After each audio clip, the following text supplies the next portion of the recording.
요즘은 이제 개개인의 신분에 대한 증명서가 다양한 방법으로 이렇게 점거되고 있습니다. 뭐 주민등록이라든지 여권, 소속단체 증명, 그 다음에 자격증, 아이디 카드 여러 가지가 있죠. 구시대에도 이제 그런 개인의 신분을 증명하는 증명서와 같은 것들이 있었습니다. 요즘 같은 그런 것들이 아니고 주로 심벌이었죠. 예를 든다면 어떤 장소를 상징하는 그 형상이나 이름, 그 깃발 아래 병사들이 모이죠. 그러면 그 병사들이 누구의 소속이고 또 병사들의 주인이 누군가를 이렇게 증명하는 증명서 역할을 했던 것입니다.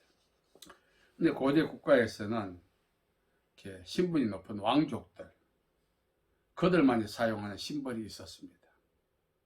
그 심벌이 바로 밤하늘을 비추는 별이었습니다. 사실은 해와 달과 별은 그 존재나 신분이 일반인이 아니란 거죠. 왕족 이상, 왕, 통치자를 상징하는 그런 심벌이었습니다.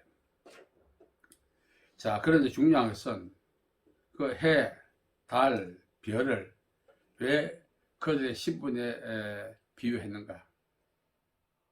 그것은 이제 고대 사회에 해, 달, 별을 숭상하던 종교적인 어떤 그런 점성술과 또 연관이 있습니다만 그들의 존재가 어떠한 존재인가를 부각시키기 위한 하나의 신격화했던 거죠.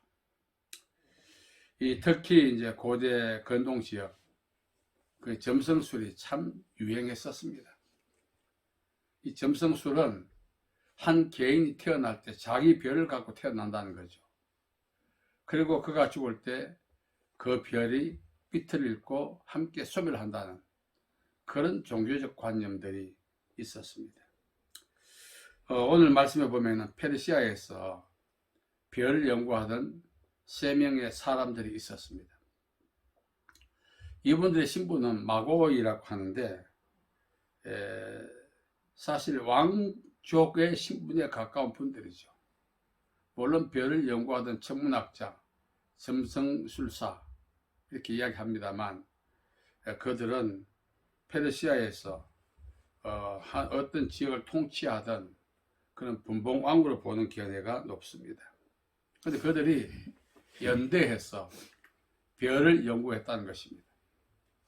그들이 별을 연구하는 것은 어떤 목적입니까? 어떤 징조에 기반하고 있습니다. 유대인들은 바벨론 포로 생활하면서도 의기양양했던 것은 여호와의 날 때문에 그렇습니다. 하나님의 날이 임하게 되면은 유대인들은 구원을 받고 유대인들을 억압했던 이방인들은 다 심판을 받는다는 거죠. 그래서 그 여호와의 날이 임하기를 간절히 삼보하고 기다렸던 것입니다. 또 하나가 있는데 그것은 바로 메시아의 도래죠. 메시아가 도래하게 되면은 하나님의 백성인 자기들은 구원을 받는다는 거죠. 그래서 이 두 가지 종교적인 것들이 이스라엘 민족을 하여금 견고하게 믿음으로 버티게 만든 하나의 원동력이 되었던 것입니다. 이 바벨론 포로 때 잡혀갔던 이스라엘 민족들로 통하여 메시아 사상이 알게 모르게 이 바벨론에 전파되었다, 그렇게 보는 견해가 있습니다. 그래서 바벨론에서 이 사상이 이제 퍼졌고 이 사상이 알게 모르게 구전으로 이제 전해져 내려오게 된 것입니다. 그 구전에 전해 내려오던 메시아에 대한 사상, 메시아의 도리에 대한 그런 내용을 이 마고이, 3명의 마고이들이 이제 인지하고 습득하게 된 거죠. 그래서 이들이 이제 연대해서 별을 연구하다가 메시아의 별이라고 하는 그 별을 발견하게 된 것입니다.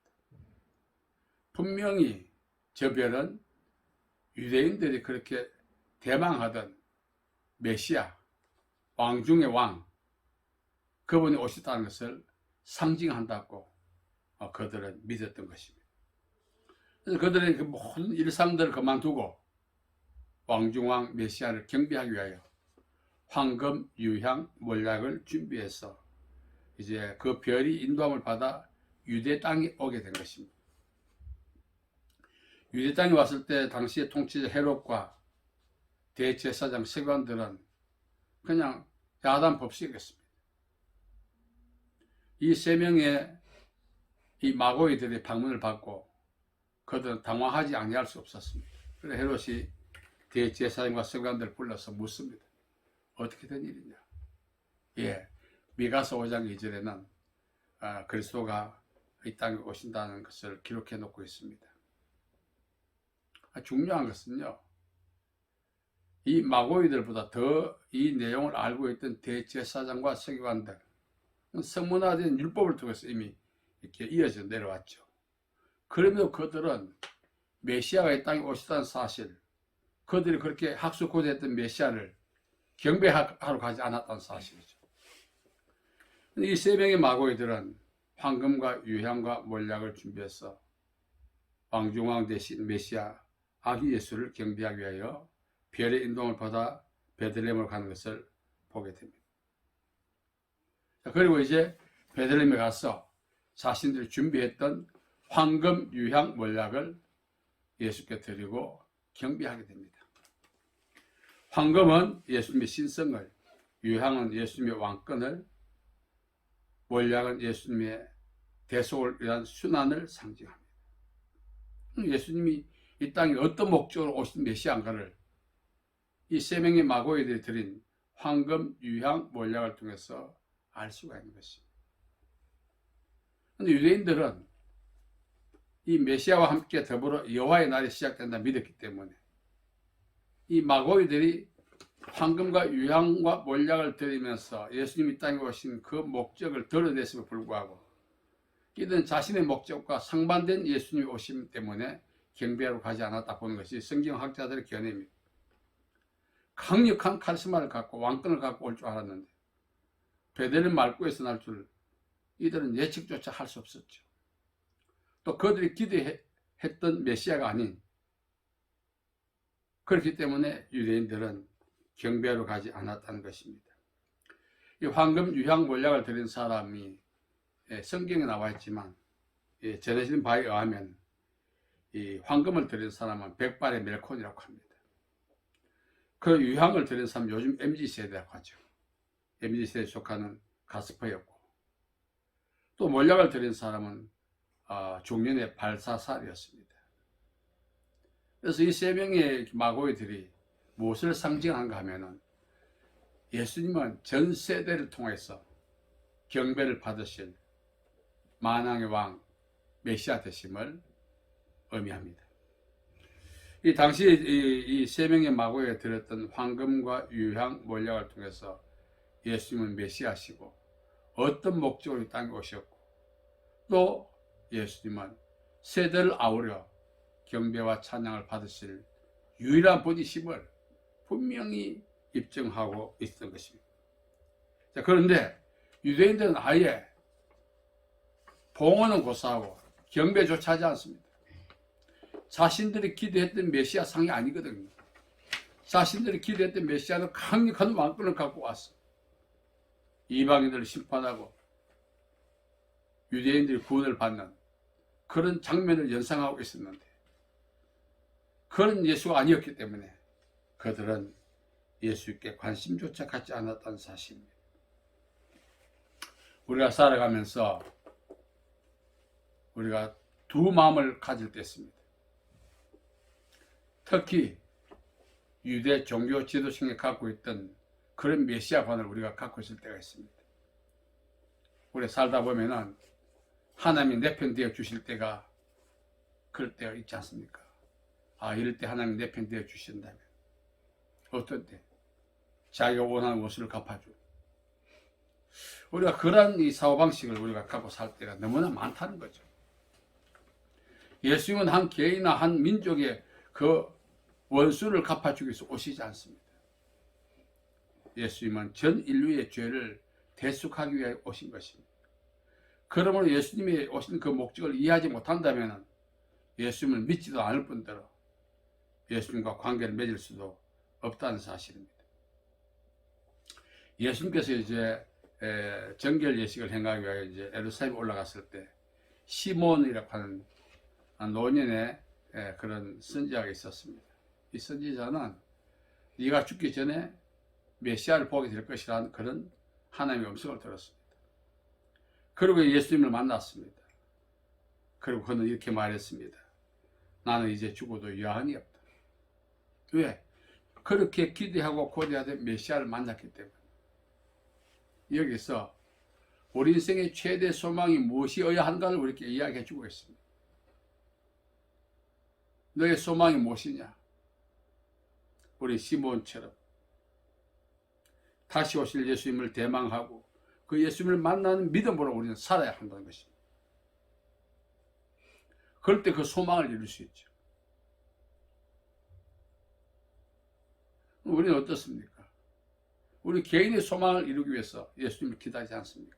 유대인들처럼 오셔서 내 원수를 원수가 봐주고 내가 원하는 방식으로 삶을 이렇게 평정해주고 환경을 조성해주고 그런 종교적인 편견을 갖고 있는 한 예수님을 만날 수가 없다는 것입니다. 안드레가 예수님을 만난 후 자신의 형제 베드로에게 갔죠. 내가 메시아를 만났다. 그리고 그 감격 때문에 이골이 나도록 그렇게 했던 생업인 고기자배를 팽개치고 예수를 따를 수가 있었습니다.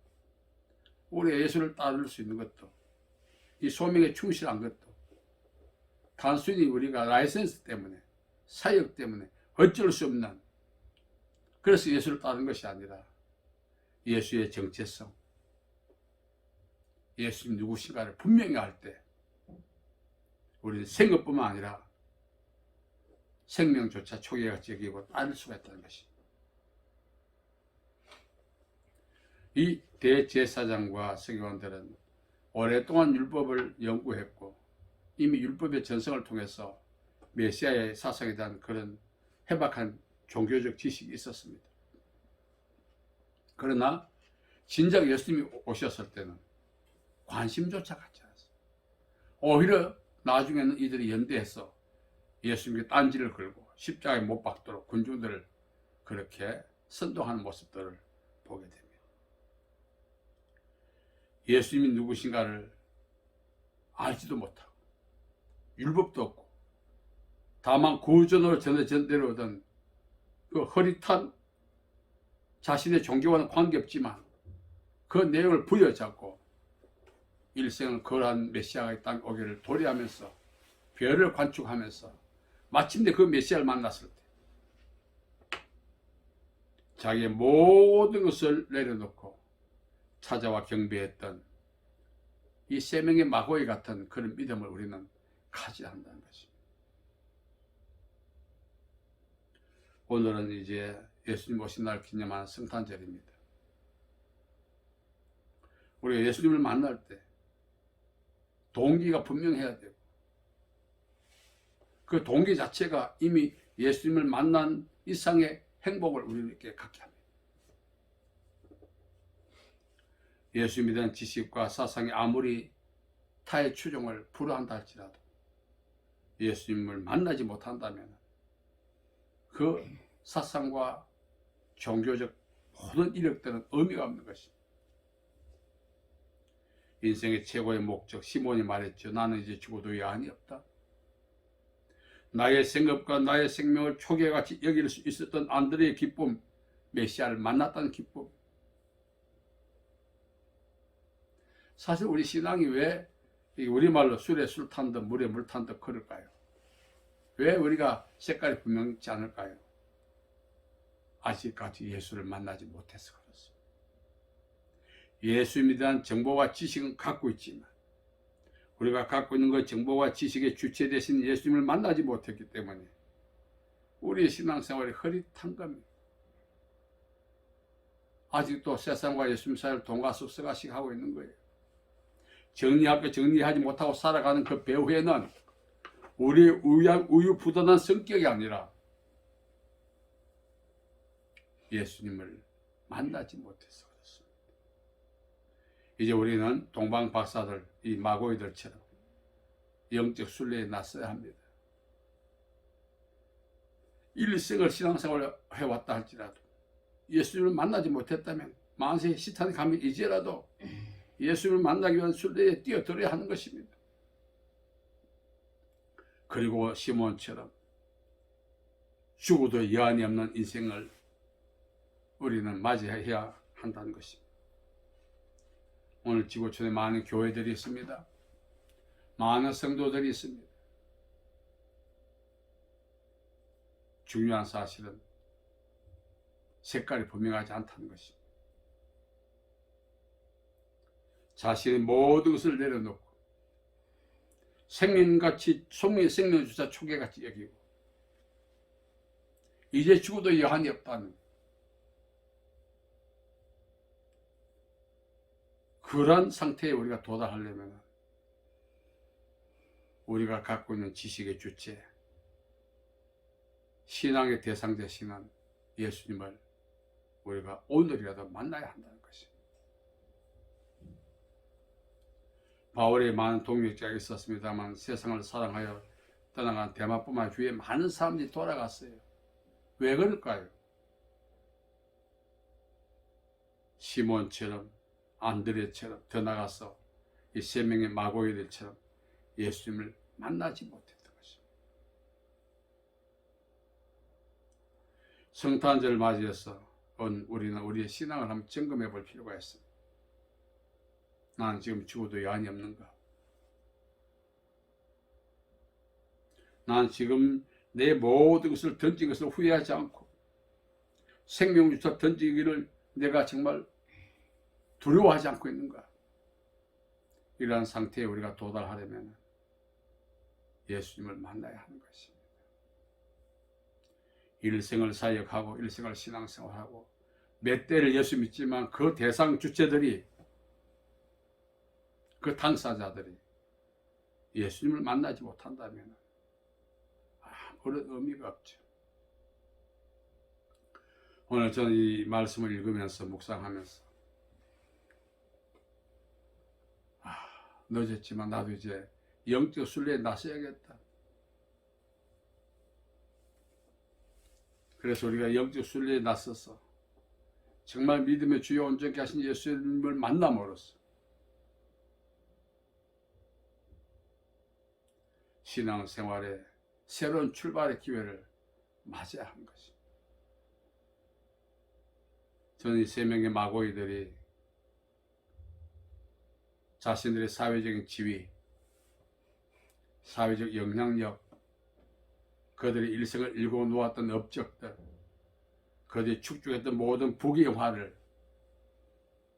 기꺼이 버릴 수 있었던 것은 그것보다 더 귀한 분이 예수님이시라는 사실을 알았기 때문에 그렇습니다. 바울도 그랬죠. 우리 주 예수 그리스도를 아는 지식이 가장 고상한 것이었어. 모든 것을 뺏음으로 여긴다. 저도 오늘까지 살아오면서 사역하면서 한 50권에 가까운 교재를 만들었습니다. 그래서 누가 물으면 어느 정도 답은 해줄 수 있어요. 그것이 텍스트는 아닙니다만 의문 해소할 때 도움은 줄 수 있어요. 근데 하루는 이거보다 더 소중한 것이 있다. 그것이 바로 예수 그리스도를 아는 것이다. 안다는 것은 지식이 아닙니다. 야다라는 뜻입니다. 남자가 여자와 교제하고 관계를 맺은 후 여자가 어떤가 남자가 어떤가를 경험하는 것입니다. 관계 맺음이죠. 그래서 근래는 지난 세월 후회하지는 않습니다만 이 모든 과정을 통해서 예수님이 제일 되심을 알게 해 오셨다는 그 사실에 저는 감사하죠. 따지고 나면 허송 세월이죠. 만일 지난 그 많은 세월 동안 예수님에 대해서 기도하고 연구했더라면 좋았지 않았을까 아쉬움도 있습니다. 이제 저와 여러분 영적 순례에 나섰습시다. 그래서 우리의 신앙의 대상이 되고 주체가 되시고 믿음의 주 온전케 하신 예수, 내 인생의 모든 것을 버리고 내 생명을 던져도 아깝지 않은 그분을 만난다면 이후의 삶은 행복해질 것입니다. 그러한 축복이 오늘 이후로 저와 여러분 삶 속에 연출되기를 예수님의 이름으로 축복합니다. 살아계신 아버지 하나님, 은혜와 자비와 사랑을 감사합니다. 정말 우리도 동방 박사들처럼 예수님을 만나기 위해 영적 순례에 나서기 원합니다. 지시로 알고 있는 종교적 관념을 알고 있는 예수님이 아니라 정말 이 땅에 메시아로 오셔서 우리 죄를 대속하시고 우리를